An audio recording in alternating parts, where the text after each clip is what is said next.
Good morning बच्चों। पिछली कक्षा में हम लोगों ने सीखा था संख्या रेखा के बारे में। संख्या रेखा पर पूर्णांकों को प्रदर्शित करना सीखा था। आज की क्लास में हम लोग सीखेंगे पूर्णांकों को की संख्या रेखा पर योग, यानी पूर्णांकों की संख्या रेखा पर हम कैसे योग करेंगे। पहला पार्ट है दो धनात्मक पूर्णांकों का योग किस प्रकार हमें करना है, आइए सीखते हैं। दो धनात्मक यानी कि दो संख्याएं हमारे पास धनात्मक दी हैं और उनका हमें योग करना है। ठीक है, जैसे लिखा है 6 और 3 को जोड़ने के लिए हम क्या करते हैं, सबसे पहले 0 से 6 कदम दाईं ओर बढ़ते हैं, क्योंकि 6 हमने बताया था आप लोगों को कि संख्या रेखा पर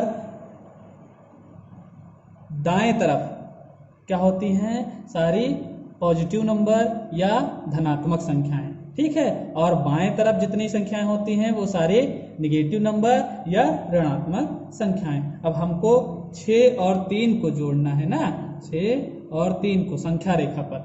ठीक है, तो हम क्या करेंगे, सबसे पहले हम 6 कहाँ से स्टार्ट करेंगे, 0 से स्टार्ट करेंगे और हमको +6 जाना है ना। जब कोई साइन नहीं लगा होता है तो उनको प्लस समझते हैं। ठीक है, जब कोई साइन नहीं लगा होता तो हम प्लस समझते हैं इसको, तो +6 जाना है, यानी कि 1 2 3 4 5 6 पर पहुंच गए। सबसे पहले हम 6 जाने के लिए क्या गए, 0 से हम 6 कदम आगे बढ़े। ठीक है, उसके बाद हमें 3 प्लस में और जाना है। देखिए लिखा है प्लस में 3 और जाना है, तो हम इससे आगे 3 कदम और 1 2 और 3 कदम हम आगे बढ़े। ठीक है, इस कंडीशन में अगर हम को इसका आंसर पूछा जाए कि आप जब 6 और 3 दो धनात्मक पूर्णांकों का योग निकालते हैं तो हमें कितना निकलता है। देखिए कहाँ कितना आया, 0 से हम चले थे और हमको मिला था कितना, अंत में 9 मिला। कितना मिला, 9। अतः इसका आंसर क्या आएगा, 6 + 3 = 9। फिर दूसरा है, कहते हैं दो ऋणात्मक पूर्णांकों का योग। अभी दो धनात्मक पूर्णांक थे, उनका योग निकाल लिए। अब दो ऋणात्मक, जैसे यहाँ पर दिखाया गया है -6 और -3 का योग आपको दिखाना है संख्या रेखा पर। तो आप कैसे दिखाएंगे, आइए देखते हैं। ठीक है, देखते हैं। अब पहले हमने क्या किया, सबसे पहले संख्या रेखा खींच ली। उसके बाद हमने 0 1 2 3 4 5 6 7 इधर और 0 से लेके -1 9 तक यहाँ खींच लिए। ठीक है, सारे अंक लिख लिए। उसके बाद हमें -6 जाना है सबसे पहले ना, तो -6 के लिए हम क्या करेंगे, बाएं तरफ चलेंगे ना, तो -1 -2 -3 -4 -5 और 6। ठीक है, -6, ये देखिए हमने -6 पहले हम गए, -6 आ गए। -6 आने के बाद अब हमें कितना और जाना है, -3 और आगे जाना है। ठीक है, तो -3 इसमें और आगे चले गए, -3 -1 -2 और -3 आगे बढ़े तो कितना है, -7 -8 और -9। ठीक है, अब कहाँ पहुंच गए हम, -9 पे। अगर हमको इसका आंसर अगर पूछना है कि जब दो ऋणात्मक संख्याओं का योग हम संख्या रेखा पर करते हैं तो अंत में कौन सी संख्या मिलती है, ये देखिए क्या मिला, अंत में हमें -9 मिला। अर्थात -6 प्लस ब्रैकेट में -3, तो क्या मिलेगा, -6 और प्लस माइनस होता है, प्लस और माइनस को गुणा करते हैं तो हमें माइनस मिलता है। अर्थात कितना मिला, -9। ये -9 हमारा उत्तर आ रहा है। ठीक है, इसके बाद तीसरा क्वेश्चन कहते हैं कि एक धनात्मक पूर्णांक हो और एक ऋणात्मक पूर्णांक हो। अब उनको हमें जोड़ना है, तो कैसे हम जोड़ेंगे। जैसे एक हमारे पास दिया है 6 और -3। ठीक है, ये दो अंक दिए हैं, इनको हमको जोड़ के दिखाना है। ठीक है, कैसे जोड़ेंगे, तो हमने बताया था पहला अंक जो दिया रहेगा वो, जैसे यहाँ पर कोई साइन नहीं लगा है तो इस कंडीशन में इसको हम प्लस मानेंगे। ठीक है, तो 0 से पहले हम 6 जाएंगे, 0 से 6 जाएंगे। देखिए 0 से 6, 1 2 3 4 5 और 6, यानी कि 0 से 6 के पहले बढ़ेंगे। तो यहाँ हमने देखिए पहले 6 दिखा दिया। ठीक है, उसके बाद हमें -3 मतलब कम करना है, उसमें 3 माइनस आना है। ठीक है, तो -3 मतलब कम करने के लिए फिर 1 2 3 -3 हमने कम किया। ठीक है, -3 हमने कम किया तो हमें उत्तर कितना मिला। अब देखो हम निकालेंगे उत्तर कहाँ से, हमेशा 0 से, तो 0 से उत्तर कितना आया, 3, तो यही इसका उत्तर हो जाएगा। देखिए कैसे इसको हल अगर करेंगे तो +6। ठीक है, और हमको दोनों को जोड़ना था ना, तो प्लस और -3, ये दोनों अंक थे, +6 था और -3 था, इन दोनों को हमें जोड़ना था। इस कंडीशन में यहाँ पर 6 और प्लस माइनस माइनस, अंत में 6 में से 3 घटाएंगे तो हमें 3 प्राप्त होगा। ठीक है, एक तो ये कंडीशन है जिसमें प्लस पहले है और माइनस बाद में। इसकी दूसरी कंडीशन क्या बन सकती है, एक में माइनस पहले हो और प्लस बाद में हो। ठीक है, प्लस बाद में, उस कंडीशन में अगर हम इन अंकों को जोड़ेंगे तो हमें उत्तर क्या प्राप्त होगा। तो -6 क्या करेंगे, पहले संख्या रेखा खींच लेंगे। संख्या रेखा खींचने के बाद हम 0 से -6 जाएंगे, पहले -1 -2 -3 -4 -5 और -6, यहाँ तो आ गए -6 तक आ गए। उसके बाद हमें कितना और जाना, +3 मतलब प्लस हमेशा इधर की ओर बढ़ते हैं और माइनस हमेशा इधर की ओर बढ़ते हैं। ठीक है, तो माइनस इधर आ गए -6, अब +3 हमें चलना है ना, तो +3 इधर आएंगे। कितना आ गया, -5 -4 -3, यानी कि +3 करें तो उस कंडीशन में हमें उत्तर मिला कितना, -3 उत्तर आया। ठीक है, +3 यहाँ से -6 से +3 आगे की ओर बढ़े तो उस कंडीशन में हमें उत्तर मिला -3। ठीक है, अब यहाँ अब उत्तर कहाँ से निकालते हैं, हमेशा 0 से, तो 0 से हमें उत्तर कितना मिला, -3। ठीक है, उस कंडीशन में क्या होता है, अब हम इसको अगर हम जोड़ते हैं, देखो -6 प्लस ब्रैकेट में +3, तो प्लस को प्लस से गुणा करते हैं तो कितना आता है, प्लस को प्लस से गुणा करेंगे तो हमेशा प्लस ही मिलेगा। उस कंडीशन में प्लस को प्लस से गुणा किया, प्लस मिला, और -6 को +3 से घटाया तो हमें उत्तर कितना मिला, -3। ये इसका आंसर हो जाएगा। ठीक है,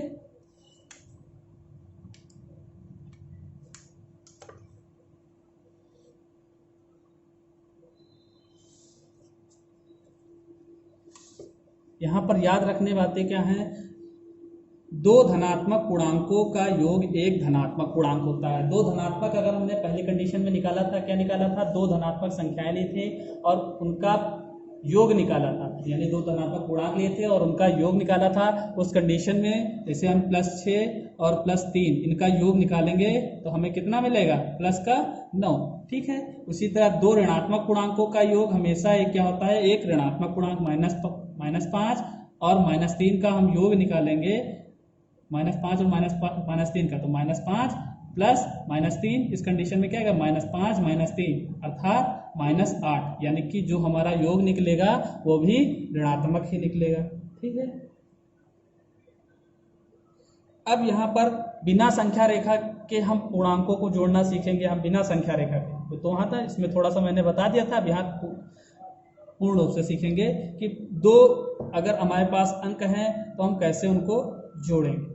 ठीक है, लिखा है पहला, समान चिन्हों के दो पूर्णांकों को जोड़ने के लिए उनके निरपेक्ष मानों या आंकिक मानों का योग ज्ञात करते हैं और योग से पहले उभयनिष्ठ चिन्ह लगाते हैं। देखो +5 है और +8, देखते हैं, +5 है और +8 है, इनको हमें जोड़ना है। ठीक है, तो हम जोड़ते हैं दोनों को, +5 और +8 को जोड़ते हैं, दोनों का उभयनिष्ठ क्या चिन्ह है, प्लस, प्लस बाहर आ गया, +5 और +8 कितना आया, +8 5 13 इसका उत्तर हो गया।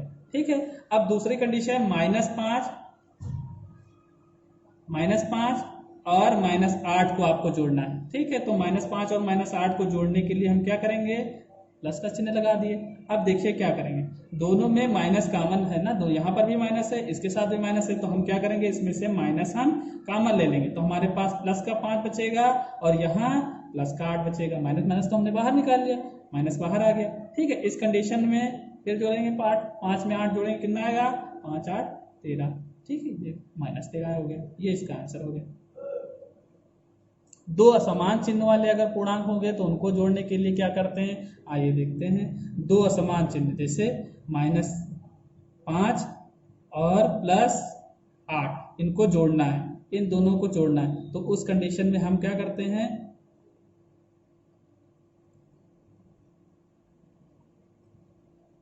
बड़ा, जो भी बड़ा अंक है, बड़ा अंक क्या है, यहाँ पे 8 है और यहाँ 5 है, तो बड़ा अंक क्या है, 8 वाले के चिन्ह को हम बाहर लिख लेते हैं, 8 वाले चिन्ह को हम बाहर लिख लेते हैं और छोटा वाला चिन्ह देखिए, अब यह प्लस आ गया बाहर, -5, इस कंडीशन में 8 में से 5 घटेगा 3 आएगा, ये उत्तर हो गया। ठीक है, और दूसरी कंडीशन क्या है कि जब हमारे पास दूसरी कंडीशन है +6 और -8 इनको हमको जोड़ना है, उस कंडीशन में अब बड़ा चिन्ह क्या है, यहाँ पर देखिए बड़ा चिन्ह है बड़ा अंक हमारे पास 8 है, 8 का चिन्ह है माइनस, तो हम इसको हम बाहर कर लेंगे, माइनस कॉमन ले लिया तो क्या हो जाएगा 8 ये हो गया, और ये इससे माइनस कॉमन लिए तो प्लस में से माइनस कॉमन लेंगे तो माइनस बचेगा। इस कंडीशन में 8 में से 6 घटाएंगे 2 मिलेगा, माइनस का 2। ठीक है, आइए देखते हैं परवर्ती और पूर्ववर्ती संख्या क्या होती है। परवर्ती संख्या मतलब बाद की संख्या, जैसे 1 है, 1 के बाद की संख्या क्या होगी 2, 2 के बाद की 3 संख्या 3 होगी। पूर्ववर्ती संख्या मतलब पहले की, ठीक है, जैसे 2 अंक दिए हैं माइनस। हाँ, और एक बात और सीखना है, परवर्ती संख्या निकालने के लिए हमेशा हम एक जोड़ते हैं, क्या करते हैं एक जोड़ते हैं, और पूर्ववर्ती संख्या निकालने के लिए हम एक घटाते हैं, इसमें एक घटाते हैं और इसमें एक जोड़ते हैं। बस यहाँ मुख्य बात आपको याद ध्यान रखना, जैसे -20 का हमें परवर्ती संख्या निकालना है कि परवर्ती संख्या, परवर्ती संख्या क्या होगी -20 में हमने बताया था, परवर्ती के लिए क्या करते हैं एक जोड़ देते हैं। ठीक है, अब -20 में एक जोड़ेंगे तो चिन्ह किसका लगेगा माइनस का, अब माइनस का अमल ले ले तो 20 - 1 अर्थात -20 में से 1 घटाएंगे 19, ये आंसर हो जाएगा। ठीक है, या 20 की पूर्ववर्ती संख्या लिखो, 20 की पूर्ववर्ती संख्या, 20 में से 1 घटा दिया और कितना आया 20 में से 1 घटाएंगे तो 19 आएगा। ठीक है, अब आइए एक्सरसाइज में आते हैं। एक्सरसाइज में पहला पार्ट कहता है संख्या रेखा का प्रयोग करके निम्न पूर्णांकों को जोड़िए। संख्या रेखा का प्रयोग करके हमें जोड़ना, आइए देखते हैं कैसे करेंगे। अब देखिए पहला पार्ट है का पार्ट, -7 और -5 को आपको जोड़ना है, तो क्या करेंगे पहले 0 से हमने संख्या रेखा खींच दी, हमारे दोनों माइनस में ही काम है ना, इसलिए माइनस का ही हमने यहाँ प्रेजेंट किया है। पहले 0 से -7 आएंगे, -1 -2 -3 -4 -5 -6 -7 -7 पे पहुंच गए। अब -7 से हमें कितना आगे और जाना है -5, तो हम -5 इससे और चलते हैं, -1 -2 -3 -4 और -5, यहाँ -5 आए। ठीक है, -5 आ गए। उसके बाद अब हम उत्तर कहाँ से निकालेंगे 0 से, 0 से अगर उत्तर देखते हैं तो हमारा कितना आता है -12, यही हमारा आंसर हो जाएगा। ठीक है, अब इसको अगर हम प्रेजेंट करना चाहेंगे तो इस तरह लिख सकते हैं -7 + -5। अब क्या करेंगे, दोनों को अगर हम एक इस तरह भी कर सकते हैं, यहाँ इस तरह भी लिख सकते हैं, और दूसरा तरीका है -7 -5 -12, या इस तरह भी लिख सकते हैं। इसको हम क्या लिख सकते हैं, माइनस हमने कॉमन ले लिया, ठीक है, तो 7 और +5 बचा, ठीक है, -12, ये आपका आंसर, दोनों कंडीशन से आंसर हो सकता है। ठीक, इधर से भी निकाल सकते हैं, इधर से भी निकाल सकते हैं। इधर क्या किया गया प्लस माइनस गुणा कर दिया गया, प्लस माइनस माइनस होता है और -7 है ये, तो -7 और -7 दो समान अंक वाले जो होते हैं, जैसे यहाँ पर क्या है, यहाँ भी माइनस यहाँ भी माइनस, दोनों को जोड़ेंगे तो हमें जुड़ जाएंगे आपस में, 5 तो 5 जुड़ जाएंगे 12 और चिन्ह माइनस का। ठीक, अब यहाँ दो धनात्मक पूर्णांक है, इनको जोड़ना सीखना है, तो धनात्मक है तो धनात्मक का ही हमने यहाँ प्रेजेंट किया है। ठीक है, 0 1 2 3 4 +4 आ गए, उसके बाद हमें 5 और आगे बढ़ना है, +5, तो 1 2 3 4 5, यानी कितना 5 और आगे बढ़ गए, तो हमें उत्तर कितना मिला 9 मिला। कितना उत्तर मिला 9 मिला, यही इसका आंसर होगा। तो 4 हमारे पास था ही, +5 और कर दिए तो हमें उत्तर कितना मिल गया 9 मिल गया। आइए दूसरा क्वेश्चन देखते हैं। लिखा है एक संख्या रेखा खींचिए और निम्न का मान ज्ञात कीजिए। जैसे 6 ± 1, यानी कि 6 पहले आपको प्रेजेंट करना है, उसमें से -1 करना है। अब देखिए कैसे करेंगे, 6 पहले हमें 6 प्रेजेंट करना है, तो 6 प्रेजेंट करने के लिए क्या करेंगे, 1 2 3 4 5 6, 6 हम पहले 6 पे पहुंच गए, पहुंचे 6 पे, पहले 6 पे पहुंच गए, उसके बाद इसमें से कितना घटाना है 1 घटाना, तो 1 हम यहाँ बैक कर दिए, बैक किए, तो उस कंडीशन में हमें उत्तर कितना मिला। अब हम 0 से उत्तर देखेंगे, 0 से उत्तर कितना आया हमारा 5, यही इसका आंसर हो जाएगा ना।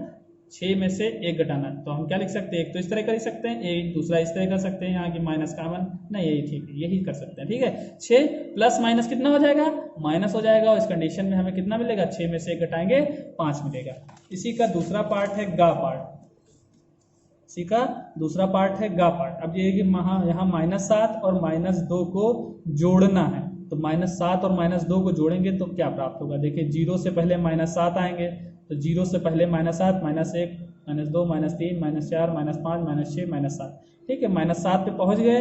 अब -7 से हम कितना आगे जाना है, -2 और आगे जाना है, तो -8 और -9 यानी कि -1 -2 यहाँ बढ़े तो कितना मिला हमें -9। ये -9 इसका उत्तर हो जाएगा। देखिए वैसे किया गया है, माइनस है -7 और प्लस माइनस माइनस होता है, तो -7 और -2 कितना हो जाएगा -9। इसको इस तरह भी लिख सकते हैं कि माइनस हमने दोनों जगह से कॉमन ले लिया, तो उसमें उस कंडीशन में क्या हो जाएगा, इसमें से भी माइनस इसमें से भी माइनस कॉमन हो गया, तो 7 + 2 बराबर -9। ये भी इस तरह भी लिख सकते हैं, इस तरह भी लिख सकते हैं। तीसरा क्वेश्चन है निम्नलिखित को जोड़िए। निम्नलिखित है, इनको सभी को जोड़ना है। तो अब देखिए पहले हम समान धनात्मक संख्याओं को एक साथ अलग जोड़ लेते हैं और ऋणात्मक संख्याओं को एक साथ अलग जोड़ देते हैं। तो यहाँ पर हमारे पास 2 धनात्मक संख्याएं हैं और एक ऋणात्मक संख्या है। तो पहले हम क्या लिखेंगे, 54 + 35 - 24। देखिए इनका कोई साइन है नहीं, तो यहाँ प्लस, ये भी प्लस और इनमें साइन है तो माइनस।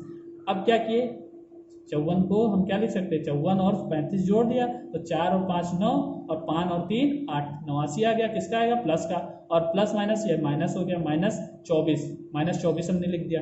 ठीक, -24 लिखने के बाद घटा दिया, 9 में से 4 जाएगा, कितना आएगा, 5 आएगा, और 8 में से 2 जाएगा, 6 आएगा। यही इसका उत्तर है। अगला है घ पार्ट, -100 + 10 और 76 को आपको जोड़ना है। तो -100 + 10 + 76, अब हम प्लस भी लिख सकते हैं। ठीक है, तो इसको हम खोलेंगे तो -100 + 10 + 76 हो जाएगा। तो +10 और +76 जुड़ जाएंगे, कितना है, 76 और 10 86, अर्थात -100 + 86। अब बड़ा अंक कौन सा हमारे पास, 100 वाला, 86 छोटा है भाई, नंबर ये बड़ा है ना, ये सब छोटा है, तो 100 में से हम 86 घटाएंगे, अर्थात 10 में से 6 गया, 4 बचा, या 9 बचा, 9 में से 8 गया, 1 बचा। और चिन्ह किसका लगेगा, बड़े संख्या का। बड़ी संख्या जो है आपकी क्या है, 100 है, 86 नहीं है। बड़ी संख्या जो होगी उसका यहाँ पर चिन्ह लगेगा। ठीक है, ये आपका उत्तर हो गया। अगला है घ पार्ट, सॉरी चौथा क्वेश्चन क्या है, संख्या रेखा का प्रयोग करके पूर्णांक ज्ञात कीजिए जो है। संख्या रेखा का प्रयोग करके पूर्णांक ज्ञात करना है। ठीक है, तो पहला पार्ट है 4 से 5 अधिक, यानी कि 4 पहले आप प्रेजेंट करिए, उससे 5 अधिक। ठीक है, तो कैसे दिखाएंगे, पहले हम 0 से 4 तक जाएंगे, 0 से 4 तक, 0 से 4 तक पहुंच गए, 1 2 3 4 यानी 4 तक पहुंच गए। ठीक, उसके बाद 5 हमें अधिक दिखाना, अधिक लिखा है ना, अधिक मतलब क्या होता है, ज्यादा, यानी कि 5 और ज्यादा दिखाना। तो 1 2 3 4 5, 5 अंक और आगे बढ़े, तो उस कंडीशन में हमें क्या मिला, उत्तर 9 मिला। अब इसको हम लिख सकते हैं +4 + 5 बराबर कितना आया, +9। ठीक है, ये इसका आंसर हो गया। इसी का ग पार्ट है, कह रहे हैं 1 में से 4 कम। पहले हम 1 दिखाएंगे, उसमें से 4 कम करेंगे।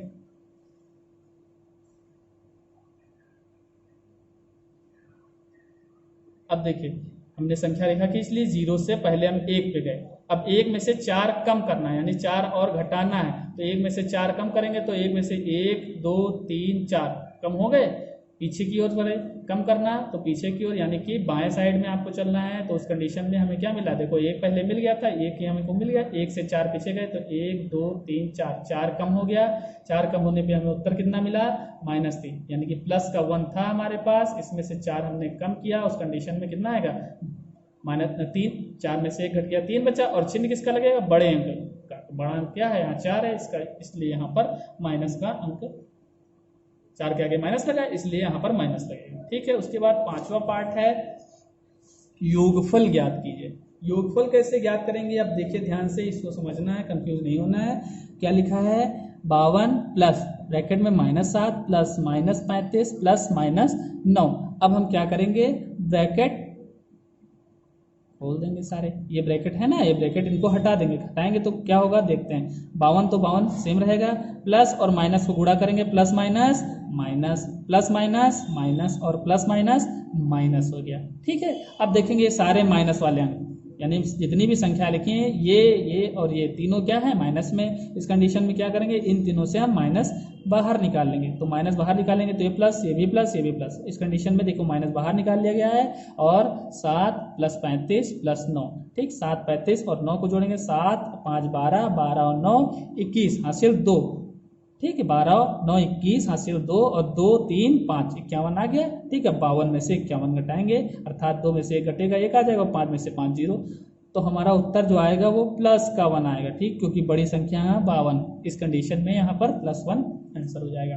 ग पार्ट है 60 प्लस ब्रैकेट में -32 प्लस ब्रैकेट में -36 प्लस 63। अब देखिए यहाँ फिर क्या करेंगे, पहले हम ब्रैकेट ओपन कर देंगे तो कितना हो जाएगा 60, ये plus minus minus plus minus minus और प्लस का है ये। अब प्लस वाली संख्याएं एक साथ लिख लेंगे, प्लस 60 ये है और प्लस 63 ये, तो इनको एक साथ लिख लिया, प्लस 60 और प्लस 63 को एक साथ लिख लिया गया, -32 और -36 को एक साथ लिख लिया गया। उसके बाद क्या, इन दोनों को जोड़ दिया गया तो 0 3 आएगा और यहाँ 6 6 12 आ जाएगा, 123 आ गया। यहाँ माइनस कामन ले लिया जाएगा, माइनस इन दोनों संख्याओं से कामन लेंगे तो माइनस कामन आएगा तो 32 और प्लस 36 आ जाएगा। उस कंडीशन में 123 में से हम जोड़ेंगे तो इन दोनों को 6 और 2 8 हो जाएगा, 3 2 और 3 3 6 हो जाएगा। 123 में से 68 घटाएंगे तो हमें 55 प्राप्त होगा, यही उसका उत्तर है। उसके बाद क्वेश्चन है निम्न की परवर्ती संख्या ज्ञात कीजिए। परवर्ती मतलब बताए थे क्या होता है, बाद की संख्या। अब बाद की संख्या तो 75 की परवर्ती क्या हो गई, 75 प्लस 1 लिखेंगे अर्थात 76 इसका उत्तर हो जाएगा। जैसे 1 की परवर्ती संख्या 1 के बाद की संख्या, 1 में 1 जोड़ दिया, परवर्ती में मैंने बताया था आपको क्या करना है, 1 जोड़ना है, तो 1 प्लस 1 बराबर 2 उत्तर हो गया। उसके बाद 7वां क्वेश्चन है, उसके बाद 7वां क्वेश्चन आइए देखते हैं। लिखा है एक समुद्री तल से 6611 मीटर समुद्री तल, एक पर्वत समुद्री तल से 6611 मीटर ऊंचा है और एक खान समुद्र तल से 1233 मीटर गहरी है। ठीक है, पर्वत के उच्चतम बिंदु से खान के निम्नतम के बीच की ऊर्ध्वाधर दूरी, ऊर्ध्वाधर दूरी मतलब सीधी सीधी दूरी आपको निकालनी है ऊपर से लेके नीचे तक। इस कंडीशन में हम आइए पहले इसको हम चित्र के माध्यम से समझते हैं। क्वेश्चन में कहा गया है कि पर्वत की समुद्र तल से ऊंचाई, तो हम पहले ये समुद्र तल मान लेंगे, ये हमारा समुद्र तल है। समुद्र तल से पर्वत की ऊंचाई हमें दी है, कितनी दी है, 6611 मीटर। और समुद्र तल से खान की गहराई, खान यहाँ मान लीजिए ये नीचे खान है, ठीक है, तो समुद्र तल से नीचे गहराई खान की दी है, कितनी दी है, 1233 मीटर। अब हमें दूरी कहाँ से पता लगाना है, ये कुल ऊर्ध्वाधर दूरी,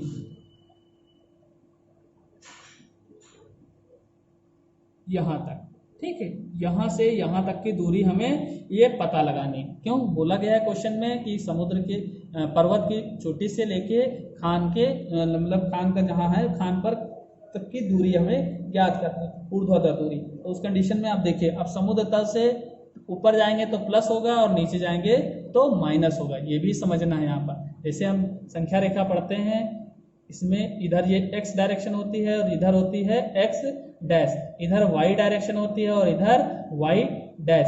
x डैश में जो होता है इधर सारे प्लस होते हैं, इधर भी प्लस होते हैं और इधर सारे माइनस में होते हैं, इधर भी सारे माइनस में अंक होते हैं। तो वही कंडीशन है यहाँ पर, हम प्लस ऊपर जाएंगे तो प्लस होगा और नीचे आएंगे तो माइनस होगा, तो ये दूरी जो होगी वो माइनस में होगी। ठीक है, तो हम पहले लिख देंगे पर्वत की समुद्र तल से ऊंचाई बराबर इतनी दी है 6611 मीटर, खान की समुद्र तल से गहराई बराबर 1233 मीटर। उस कंडीशन में ऊर्ध्वाधर दूरी हमें ज्ञात करनी है, तो समुद्र तल से ऊंचाई ये है, ठीक है, और ये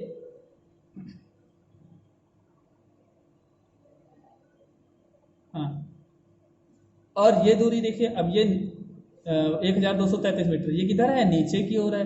अब ये जो होगा ये माइनस में हो जाएगा, ठीक है, क्यों होगा माइनस में, क्योंकि ये इधर और ये दोनों ऐड करना है ना हमें, तो ठीक है ऐड कर दी जाएगी, तो माइनस माइनस से प्लस हो जाएगा, 6611 प्लस 1233 मीटर अर्थात 7844 मीटर। ठीक है, उसके बाद है 10वां क्वेश्चन, लिखा है एक हिमखंड की ऊंचाई 1 किलोमीटर है, इसका आधार समुद्र तल से 900 मीटर नीचे है। ठीक, इसकी चोटी समुद्र तल से कितनी ऊंची है, समुद्र तल से चोटी की ऊंचाई पता लगाने की। देखते हैं, हिमखंड पहले बना देते हैं। एक मान लीजिए ये क्या है, ये हिमखंड है, इसकी ऊंचाई हमें दी है कहां से, आधार से इसकी ऊंचाई दी गई है, कितनी दी गई है, 1 किलोमीटर।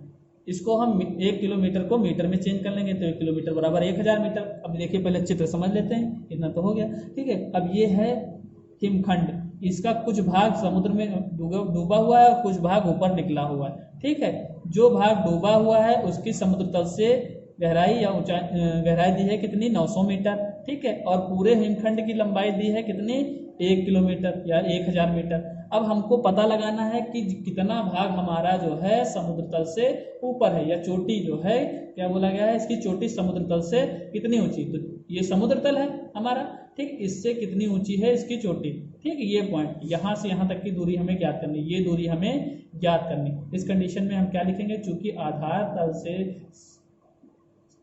चूंकि आधार जो है समुद्र तल से 900 मीटर नीचे, कितना नीचे है, 900 मीटर नीचे है, इसलिए इसकी चोटी की समुद्र तल से ऊंचाई क्या होगी। अब देखो कुल दूरी तो हमें पता है, इसमें से ये दूरी निकाल ले, ठीक है, उस कंडीशन में हमें क्या मिल जाएगा, ये आंसर मिल जाएगा, अर्थात 1000 प्लस माइनस 900 बराबर 1000 माइनस 900, उस कंडीशन में 100 इसका आंसर होगा। इसका आंसर क्या हो जाएगा, 100 हो जाएगा।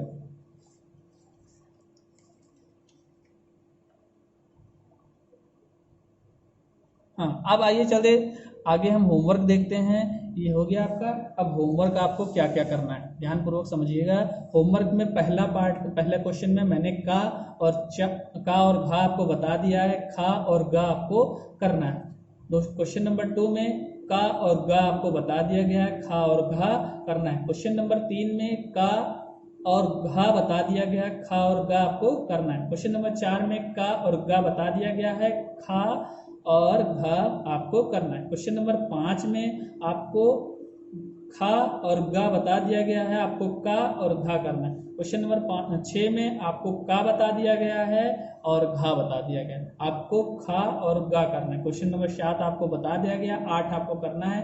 ध्यान देखिएगा, क्या है, एंथोनी अपने घर से उत्तर की ओर, उत्तर की ओर मतलब अब दिशाएं तो आपको पता ही होंगी कि ऊपर नॉर्थ होता है, नीचे साउथ होता है, इधर ईस्ट होता है और इधर वेस्ट होता है। तो कहा है एंथोनी अपने घर से उत्तर की ओर 300, उत्तर के ऊपर 300 मीटर गया, ठीक है, 300 मीटर जाने के बाद स्कूल पहुंच गया, स्कूल बना लीजिएगा यहाँ पे। उसके बाद वह अपने स्कूल से 700 मीटर दक्षिण की ओर, स्कूल से 700 मीटर दक्षिण की ओर आता है, तो यहाँ 300 मीटर तो ये चलेगा ही, उसके साथ साथ 700 मीटर दक्षिण में कहाँ पहुंचा, रेलवे स्टेशन पहुंच गया। तो ये रेलवे स्टेशन हो गया आपका। अब आपको उसके घर से रेलवे स्टेशन की दूरी, तो हमें कुल दूरी पता है, कुल दूरी में से ये दूरी घटा देंगे, तो ये दूरी घटा देंगे तो हमें मिल जाएगा यहाँ से लेके यहाँ तक की दूरी, ठीक है। उसके बाद 9वां क्वेश्चन आपको सत्य असत्य अपने मन से करना है, और 10वां क्वेश्चन मैंने आपको बता दिया। सारे क्वेश्चन आपको अच्छी राइटिंग में लगाने हैं, ठीक है, कोई कटिंग नहीं करना है। और मिलते हैं अगली क्लास में, तब तक के लिए धन्यवाद।